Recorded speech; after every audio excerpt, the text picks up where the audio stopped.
All right, everyone, welcome back into another live edition of the Patriots Beat podcast here on the CLNS Media Network, presented by our wonderful friends over at Prize Picks and Game Time. It's Brian Hines back as always with Alex Barth to break down another Patriots game and unfortunately another loss as the Patriots dropped their Week 5 game to the Miami Dolphins Sunday, 15-10.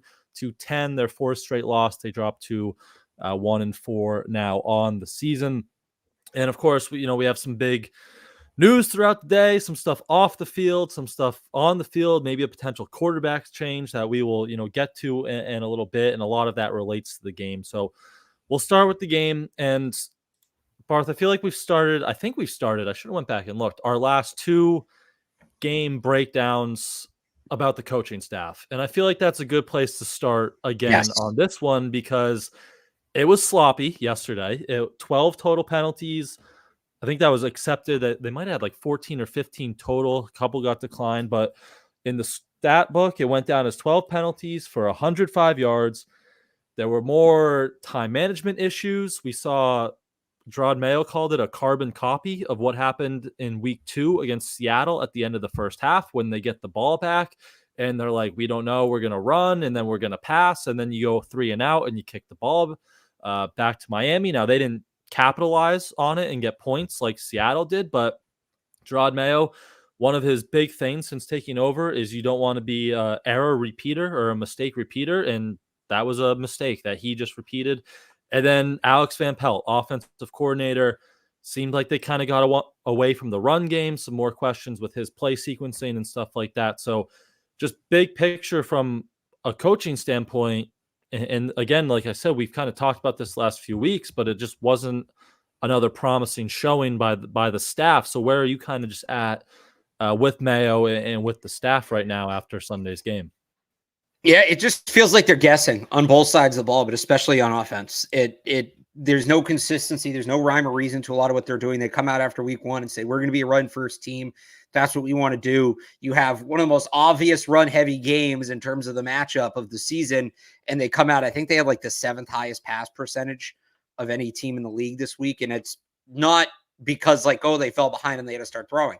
I go back to and you're right to put it at the end of the first quarter. I just want to hammer that point home. That was the exact same crap they pulled against Seattle. And this time it didn't burn them because the Dolphins are equally as impotent offensively. And Mike McDaniel doesn't know what he's doing just as much, at least when it comes to being a head coach. But he was bad in this game too. But that's now 2 times that's happened. You can't have that. You literally got a second chance at the exact same situation and you blew it. And then to go to the end of the game, 150 to go, 154 to go, 3 timeouts inside the 20, and they throw the ball 4 times. Like what you're running for, they ran for a franchise record 7.9 yards per carry, and you run the ball or you throw the ball 4 times. I know that Jalen Polk should have caught it. Welcome to Teal Ho, Patriots. Welcome to Toe Heel, Patriots fans. That's what it is. But you gotta like, are you running in on 3 plays from the 12? Maybe. Can you run it down to like the 2 and get creative from there? Yeah, absolutely. So that felt panicky to me, and I just don't think Alex. They had all 3 of their timeouts too. They had all 3 of the timeouts. So Yeah, that was the definitely in play. the entire playbook should have been open. It felt like Alex Van Pelt panicked. It doesn't feel like he has a feel for game situations, which, by the way, is not uncommon for these West Coast coaches. They don't tend to regard that highly. I don't know if you've seen the San Francisco starting to turn on Kyle Shanahan a little bit. So it's bad there. But it doesn't feel like he has a feel for game situation. It doesn't feel like he has a good feel for the personnel he has. It doesn't feel like he has a good feel for his own playbook. It just looks so discombobulated right now. Yeah. It's like the play sequencing is a big thing. And almost, if you go back to the Matt Patricia offensive coordinator era, what a year that was, like, I think one of the things we kept talking about was it just seems like he's, pressing buttons on Madden to pick this play, and then I'm going to pick this play, and then pair it with or not even pair. I shouldn't have said pair because he's just picking stuff where you should be pairing stuff and sequencing things together. And it felt like every time they had a successful run yesterday of like 7-8 yards and they were breaking those out all day. Again, they averaged a franchise record 7.9 yards per rushing play. And they only ran the ball 19 times. It felt like they would get a good run. Even the first drive of the game, you get an 8-yard run. It's 2nd and 2, and they go pass, sack, and then you got a punt. So it just felt like they were definitely getting away from the run game, and then there's just no sequencing stuff together, which kind of feels like it's been a theme throughout the first month of the season there. Now, I know he's, really first-time play caller. Like, he did it in 2009. That was a long time ago, and maybe everything just looks better when Drake Maye gets in there eventually, but I don't know. It's just hasn't been a great start. And Mayo said today they're not really considering changing the coordinator. I probably wouldn't be there yet, but I know there's people that are in the Ben McAdoo should take over camp. Well, but look, you know how we talk about, it's common saying that the most popular player on a losing team is the backup quarterback. And in this case, the most popular coach on a losing team is the other option at play caller, I guess. And like, go back and look at some of Ben, and this isn't to say like Alex Van Pelt's been great. Go look back at what some of Ben McAdoo did with the Giants as a play caller. I would say we can have a conversation about Alex Van Pelt being one and done. Ben McAdoo doesn't fix anything. If anything, you're just throwing more at Drake Maye than you realistically need to. I think unless it gets really bad, you have to let Van Pelt finish out the year and then go find somebody in the offseason. Yep. And someone, Michaela in the chat says, if the plays are being executed and the better talent, like that's definitely a fair point. The talent he's working with right now is not great. And again, like maybe this is as simple as Drake Maye gets in there and he elevates everything and it looks much better. And now we're like, oh, okay, AVP is doing a great job. But the execution is one thing, but like just the play calls is what I think we're kind of getting at here. And like, I go back to it and stuff like that. Like, the passing plays aren't being executed. Okay, dude, then run the ball. You don't have the personnel to execute the pass plays. Figure that out. Run the ball. Like that end of game sequence to me was not about the plays not being executed. They hadn't been executing those plays all day. Why are you still calling them? That's more the issue. Yes, it's not all on Alex Van Pelt. It's not. It's very much not. But we talked about this a lot in the summer. They were going to have to do things on offense. The coaching staff is going to have to elevate the talent that they have. And they were going to have to do things on offense to hide certain things or to make up for certain deficiencies that they have. And we really have seen just none of that. Yep. Definitely. So not a great start again from the coaching staff there. Jacoby Brissett. It was just more of Jacoby Brissett, 160 passing yards. He made some plays out of structure. He was, again, under pressure. We can talk about the offensive line in a bit too, but he left a lot of plays on the field still. It's almost like you keep saying it. I think you said it. Like it's not irrelevant because like that could be unfair to Jacoby Brissett, but in the big picture of things, it kind of is irrelevant, and it's just more of the same from Jacoby. So I don't know if you have any thoughts on Jacoby about yesterday, but not irrelevant. It's just the guy is who he's been his whole career. He is who we thought he is. He's I still think he's one of the 32 best quarterbacks in the league, but is he like 31? Is he 30? Probably somewhere in there. He is what he is. He's 31 years old. And the reality is his performance doesn't mean much for the Patriots in the long term, right? Well, Jacoby Brissett needs to fix this or Jacoby Brissett needs to be better at that. Why? It's going to be Drake Maye's job.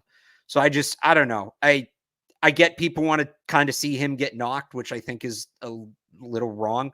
Like clearly the guy's not playing well. He knows he's not playing well. I don't know why you need to see us punch down on him, but outside of, the bloodlust, I just don't think that there's a ton of value in talking about it. I don't know how much people really want to hear about it. Yeah. And it's been the same story for 5 weeks now, right? Like the same performance out there and the same issues. He's holding the ball. He's missing guys when they're open by holding the ball and just this kind of the same song and dance there. So maybe the door is open for Drake Maye now, and we can we'll finish kind of the game recap and then move on to what Gerard Mayo had to say this morning. Quite the different tone from the head coach about the quarterback. But again, we'll wrap up the game new configuration on the offensive line ahead of Jacoby Brissett. Vidarian Lowe left tackle. It was Michael Jordan back at left guard, Nick Leverett filling in for David Andrews at center, and then Mike Onwenu kicked into right guard and DeMontre Jacobs at right tackle. The pressure rates were still high, but it felt a little better, and it felt things calmed down a little bit there. And maybe most importantly, all five seemed to get out of the game healthy. So is this a 5? Do you think they can kind of move forward with here and try to build some continuity, and maybe things will start to tick up just a little bit in the pressure rate and get to a point where maybe we're more comfortable with how things stand on the offensive line? Yeah, I think it's definitely possible. I think they could definitely do it. Now, you might tweak things here and there. I was a little surprised City So wasn't in the lineup yesterday, and Michael Jordan got the start. But I mean, this feels like the group. You have Vidarian Lowe back at left tackle, you have a real left tackle playing left tackle. You have Michael Onwenu back at his actual position. Really across the board, you have guys at their actual positions. DeMontre Jacobs has been a left tackle in the NFL, but he played right in college, which was recently, not 6 or 7 years ago, like they tried doing earlier this year. So I think this is probably as close as you're going to get, right? Now, when Cole Strange comes back, and I think we're probably at least a month away from that, I'd start working him at center, especially because Nick Leverett was their worst pass blocker. But yeah, and we'll talk about the receivers too, but this is kind of my big takeaway from this game, or one of my takeaways from this game outside of the coaching staff, is you are kind of starting to see a foundation. You are kind of starting to see a framework on offense that you maybe would feel comfortable putting Drake Maye into. Yep.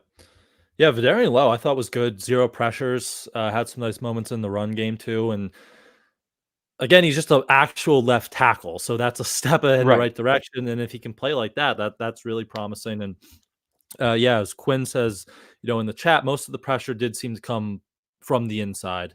Nick Leverett was the main culprit. He was tabbed. I think PFF had him for 10 pressures, which is I don't think I've ever seen double-digit pressures in a game before, especially not from a center. I think.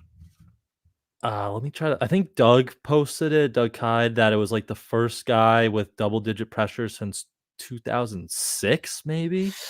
Yeesh. But Quinn's right. Jacobs had one play where he got beat pretty bad, but like for a guy making his second NFL start, his first at right tackle, I thought he was. I mean, if you can get that performance from every week, that'll get you through the season. Yep.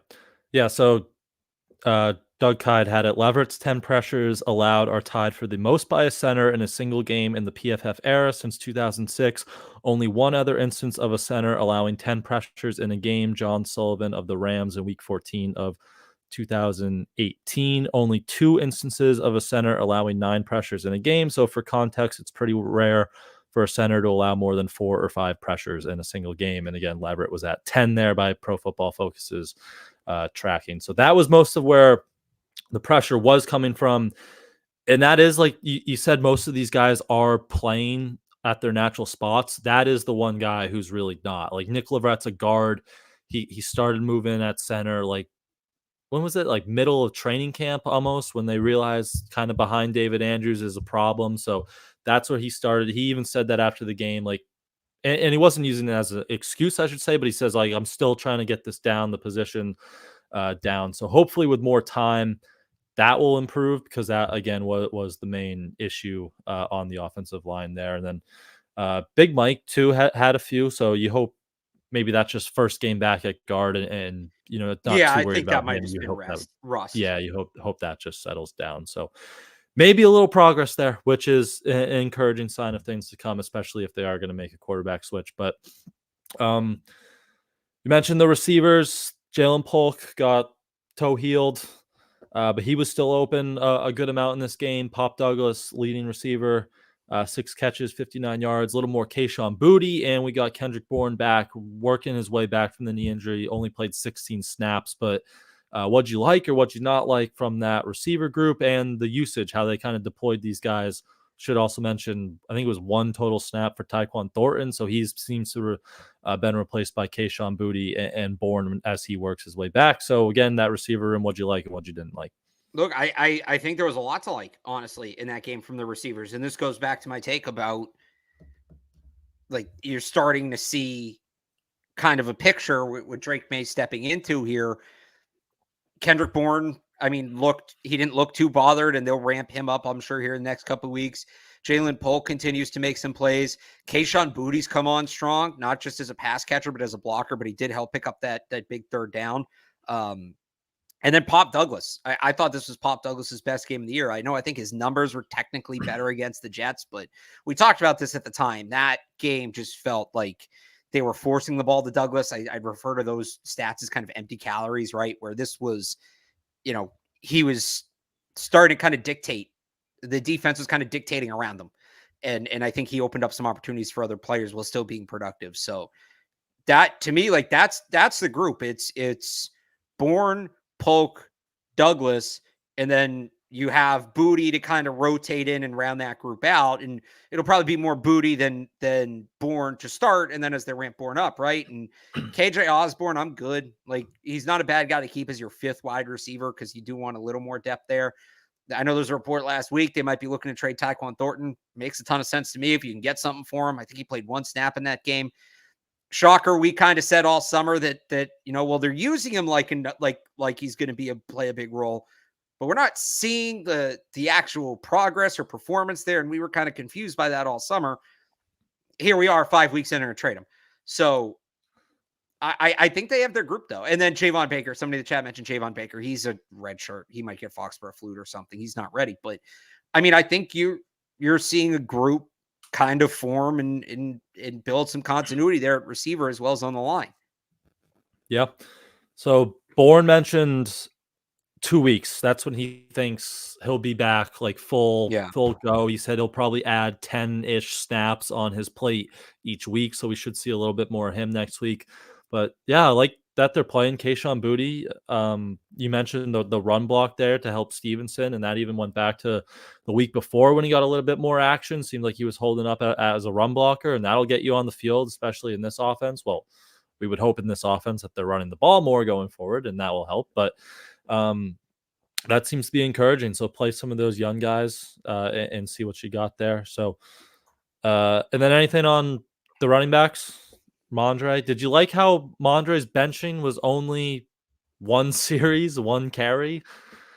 I mean, look, initially I didn't. I'm like, you got to kind of ding the guy more than that, but he responded. He was great in this game, and he didn't fumble, still ran hard, broke some tackles. So, again, going in, I would have benched him for more, but finger on the pulse, I guess that's all you needed to really wake him up. So hindsight's, 2020. Yeah, sure. It was enough time to bench him, but that goes back to my take. We're like, all right, now is he more locked in? You've also got Gibson in a rhythm. It's just, it does feel like things are lining up for Drake Maye to step into. Remember, this was my whole thing all summer. It doesn't have to be good. It just has to be better. And I feel like we're starting to see it get better. Not good. It's not good. I mean, look, I'm saying this after they put up 10 points. But I do feel like it is getting a little bit better. Yep. Yeah, Gibson too. Someone too said they haven't used Gibson enough, David here. I agree. I think they should. Did he outsnap Ramondre? I think they were even. I think they split 50-50 yesterday, but he only had 6 carries, and that goes back to the whole abandoning the run thing. But 6 carries, 52 yards. He averaged 8.7 yards a clip there. Had one of the best runs of the day, probably outside of Ramondre's touchdown, where he kind of was like a 24-yard outside zone run, but he did all the work. He broke the tackle. So more Antonio Gibson, get him on the field. And yeah, nice to see Ramondre bounce back in a big way, and of course not fumble. That was the big thing. So yeah, maybe things are looking a little better. And again, we'll get into the whole Drake Maye thing in a bit here. We can break that down a little bit more, but maybe things are just a little bit more promising with some of the offensive personnel that's coming in here. And Mayo alluded to that too this morning. So anything else on the offense in general? Just less penalties, of course. You can't keep this team, especially can't keep shooting themselves in the foot like that. But just anything from the offense in yesterday's game that caught your eye elsewhere? I think it pretty much covers it. Yep. All right. So let's switch over defense, special teams. But before, very quickly, I want to tell you guys about Prize Picks, which is the best place to get real money sports action with over 10 million members and billions of dollars in award winnings. As Prize Picks has made daily fantasy sports accessible to all. You just pick more or less on at least 2 players for a shot to win up to 100 times your cash. You can make your picks in less than 60 seconds to turn your sports opinions into real money all season long on Prize Picks. Barth and I submit our Patriots lineups every game day so you can join in or extend to the entire league with stars like Justin Jefferson, Saquon Barkley, Patrick Mahomes tonight in Arrowhead against the Saints. You can get your lineup in for that tonight. And Prize Picks is the only real money daily fantasy platform with an injury insurance policy, so your lineups stay in play even if one of your players gets injured. If your player leaves in the first half and doesn't return, Prize Picks keeps your lineup live. So download the app today and use code CLNS to get $50 instantly after you play your first $5 lineup. Again, that's download Prize Picks today and use code CLNS to get $50 instantly after you play your first $5 lineup. On Prize Picks, run your game. All right, defense. I think we'll talk about Christian Gonzalez because he was awesome, but I think one of the most encouraging things from the defense yesterday was Marte Mapu, activated off IR, plays 100% of the defensive snaps. He played another 15 special team snaps too. He played 93 snaps in his return, wore the green dot as the signal caller. You could see him out there moving guys around, looked like a 10-year vet almost, with how he was communicating and helping guys get aligned and everything. So, and he played some linebacker. He played some second level. I think 45 of his snaps came in the box. So that was kind of the usage we wanted to see from Marte Mapu. And it wasn't, perfect as you would expect in his first game back, but it was a pretty encouraging outing, I would say, from last year's 3rd round pick after missing the whole summer like that. Yeah, I mean, just for the coaching staff to put as much trust in him as they did tells you a lot. And I thought the most telling play was on that in the first half, that slant to Jalen Waddle, which is a little bit ahead of him. Is going to fall incomplete anyway, but Mapu really puts a good pop on him, right, coming over the middle. And all right, that's a guy that's not feeling rusty. That's a guy that showed up ready to go, and you kind of saw that with him throughout the game as well. So, yeah, I thought that, defense needs encouraging side. Now, do you start having the conversation about moving him up to linebacker because they really struggled there? We'll see what happens when Sione Takitaki gets back next week, but it seems like they could be, we'll get to Jabrill Peppers. It seems like they could be potentially without Jabrill Peppers for a little bit. Kyle Duggar didn't practice at all last week, so you figure he's dealing with something that isn't completely minor. Massive that they were able to get that kind of performance from him. Yeah, definitely very encouraging. And that also helped, we talked a lot about Jelani Tavai the last few weeks playing a little bit out of position. That helped them bump Tavai back down to more of an on-the-ball type of guy, and he could play the edge, and he could turn around and play downhill that way, while Mapu could kind of patrol the middle of the field, and you have a more athletic guy in zone coverage back there. So that was kind of a nice fallout from having Mapu back. So promising development there for the defense. And then Christian Gonzalez, their other second-year defender there, just another day in the office for him. Awesome interception early on, and then, pretty much shuts Tyreek Hill down, and he gave up 3 catches for 55 yards in coverage against him. And I think all of that was just when he was playing over the top and Tyreek Hill kind of sit his route down. So really just another impressive performance and another check mark there for Christian Gonzalez. Kid's a stud, plain and simple. I don't know. I'm kind of past saying, all right, he's passing the test. No, like he passed the test. He graduated at this point. It really feels like he is one of the top cover corners in the league now. And you're hearing other people talk about it. Stephon Gilmore had some praise for him after the game. Kid can play. I really don't think I'm at the point where I'm just like, oh, well, I need to see a little more. Twice against Tyreek Hill now, I kind of feel like I've seen enough. Yeah. So, although I guess I don't let the eyes get too wide when you have an obvious 108-yard pick six. That would be my one critique of him. But if that's the one critique you have, the guy's a damn good corner, and he definitely is. So fast forward to next August when he gets burned 2 days in a row in training camp. Do we have to freak out about it next year? No, we know it now. We said it all summer. What if he's just a gamer? Gamer. Confirmed gamer. Christian Gonzalez, confirmed gamer. Right, although maybe lining up across from DK Metcalf will kind of spark those competitive juices a little bit more. There you go.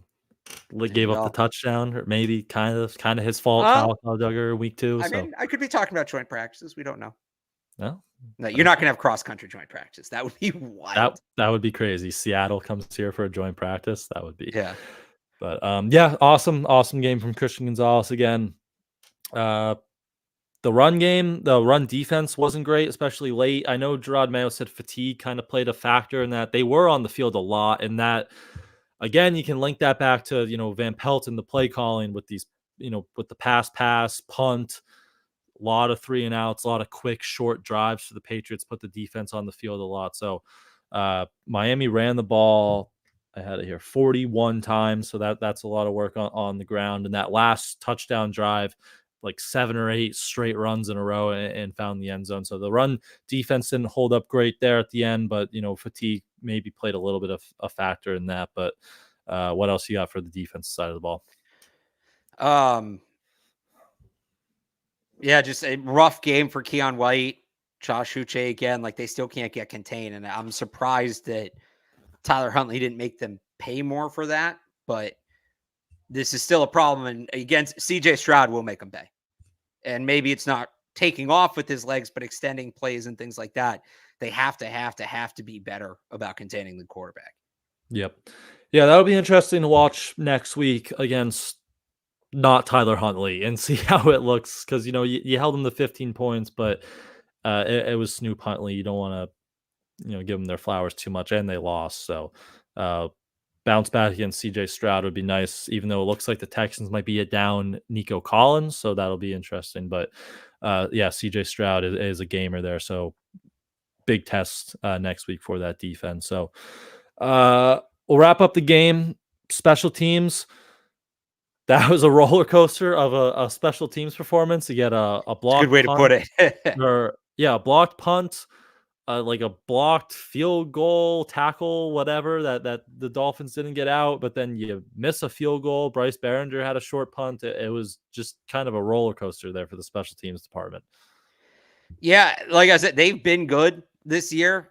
And they had some real high moments in this game, but they took some bad penalties. Like, I honestly don't know what to make of that performance. We're not going to talk to Jeremy Springer till Friday, so at that point it might be old news. But like, what do you do with that? You had a blocked punt, you had some big returns. I thought the coverage on kickoff was good, but you had 2 just mind-melting penalties. 12 players on the field on an early punt return in a game where the offense couldn't stay on the field, and you had a chance to build defense out, and you put him right back on there. Now, Gonzalez goes and gets the pick, so it didn't end up being as consequential. We don't know that at the time. And how do you take a delay of game on a punt?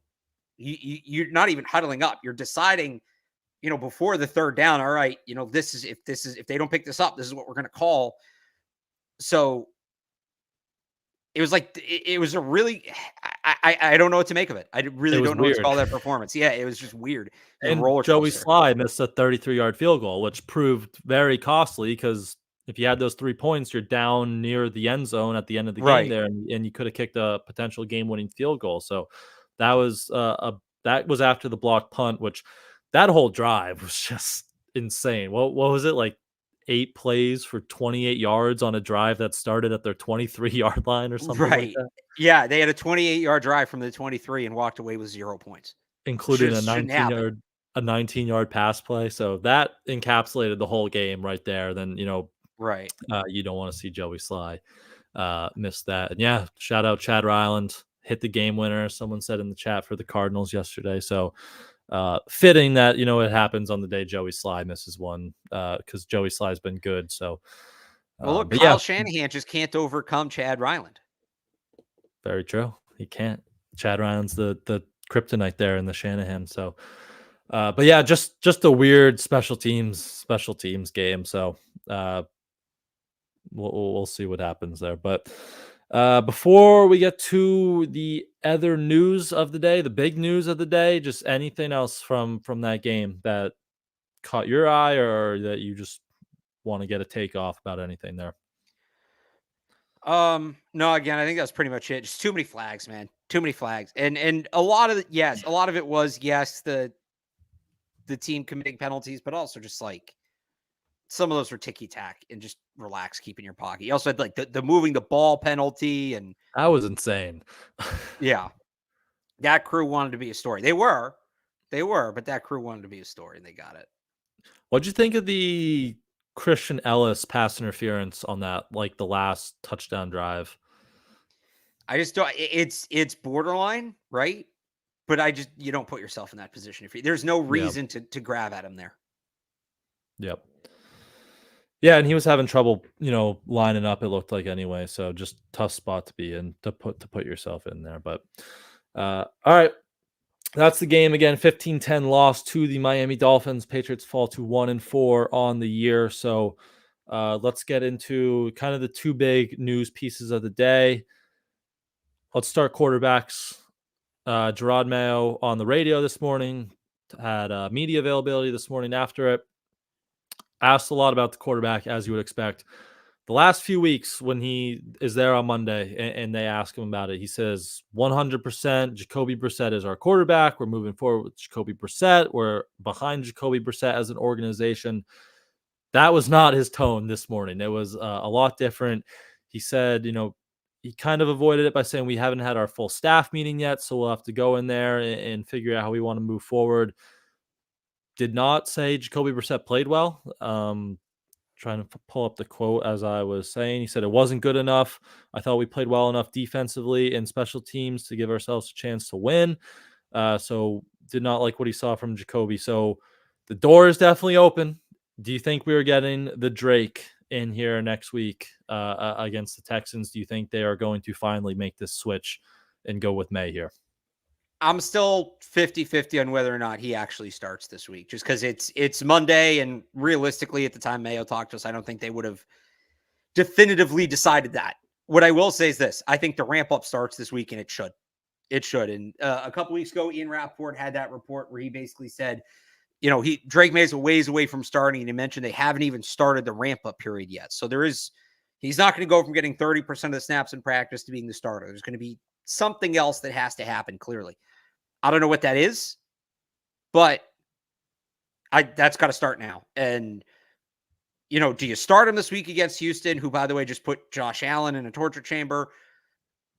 I know people are freaked out about the spot.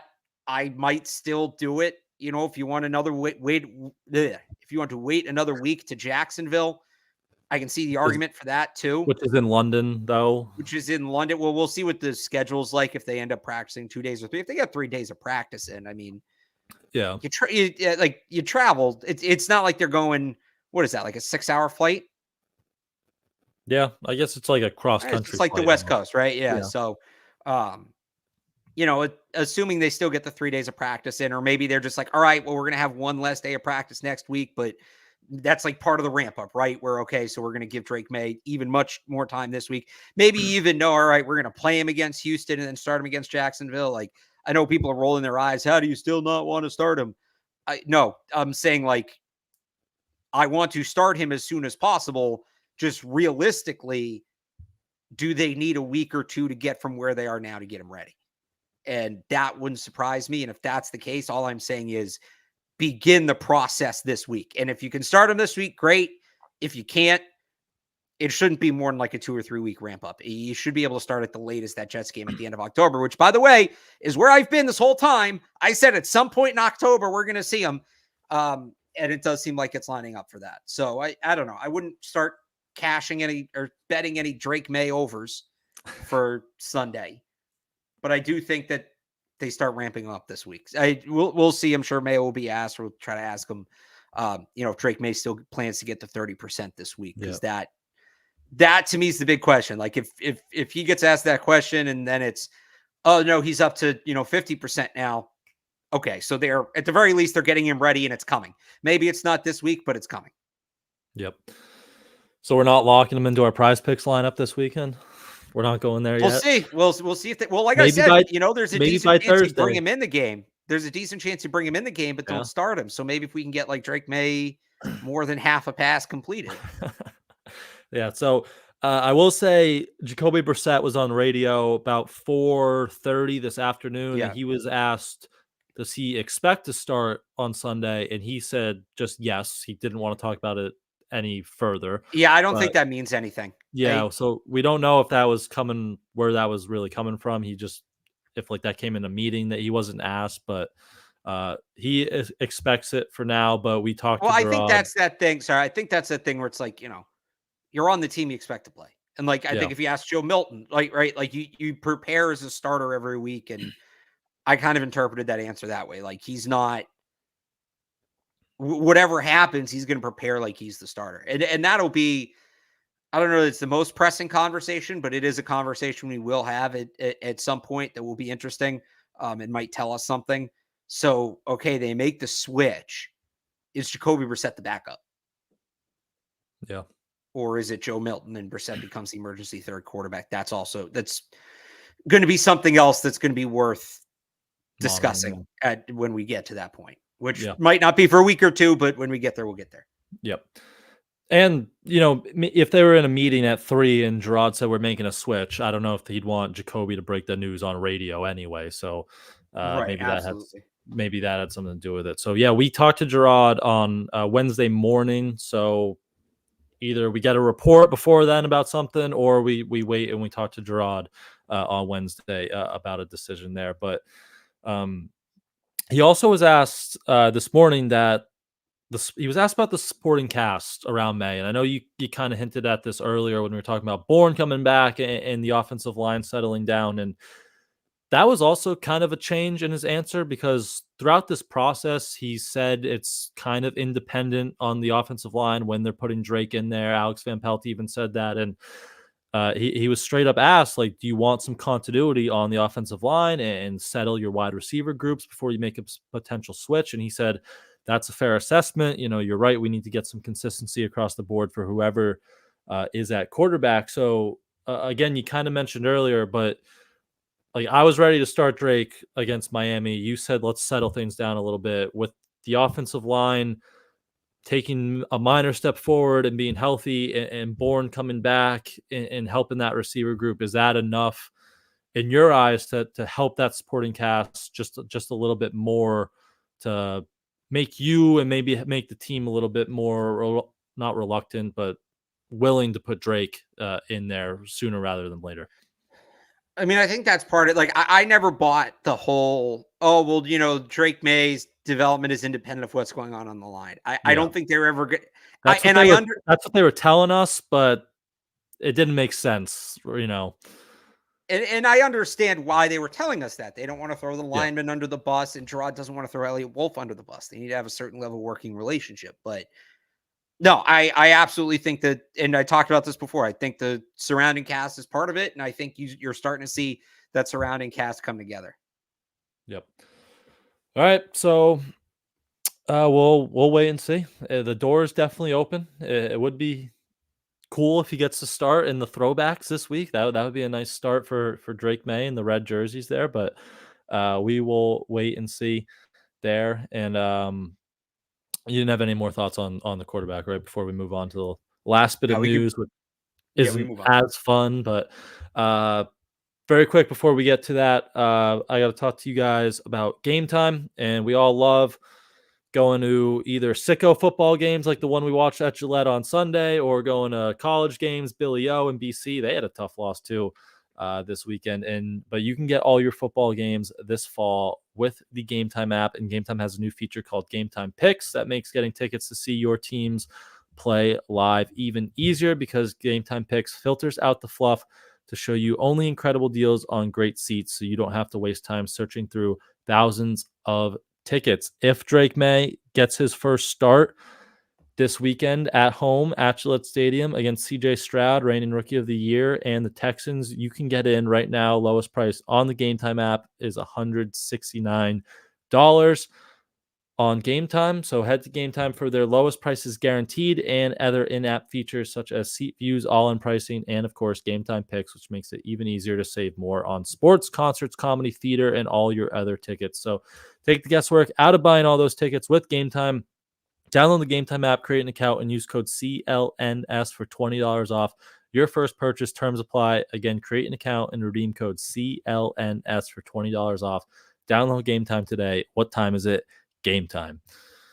All right, last bit of Patriots news today. Jabrill Peppers was arrested on Saturday on charges that included strangulation and drug possession, which was believed to be cocaine. And that was in Braintree, Massachusetts, Saturday morning. He was ruled out for the game, obviously, later on Saturday. He was on the injury report, too, but he pleaded not guilty. He was down. I believe he was in Quincy today on a court appearance. So not great.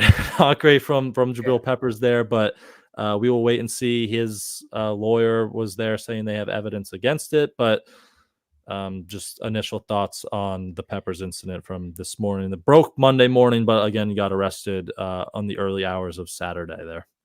Yeah, I mean, I don't know what they're saying. You know, you let the legal process take its part, and that obviously is first and foremost. I'd say from a football point of view, losing a really good player and another captain, and it's going to be tough to replace. Marte Mapu obviously played a good game on Sunday, but it's going to take more than that. But yeah, it's another external situation that this team's going to have to deal with. Yep. Yeah, so we'll see what happens again. Legal process, legal issues, but yeah, football. Mapu, Del Pettis played more last game. He'll have a bigger role than Jalen Hawkins, especially if Kyle Duggar's out too. You're down your two top safeties. So Mayo said it was encouraging with how those three played. So those will be your three moving forward. But yeah, down another really good player in your secondary. Down another captain, which being a captain is just the kiss of death at this point. Right. They should stop naming new captains at this point. But yeah, we'll kind of wait and see about what happens with Jabrill there moving forward. So believe that is it, unless any last thoughts on anything today or yesterday. I think that's all I got. All right. So we'll wrap it up there. I believe we have a crossover tomorrow with Tayler and Mike. It's the plan. We'll have to figure out a time, and we'll let everyone know. Of course, on Patriots CLNS Twitter, Patriots Press Pass on YouTube. You can turn your notifications on when you subscribe and know when we go live. We'll get a little bit more into the Drake Maye decision and where everything's at with the state of the team right now. So make sure you tune into that. And you can also follow Barth on Twitter. In the meantime, at RealAlexBarth, head over to 985thsportshub.com for his Patriots coverage there.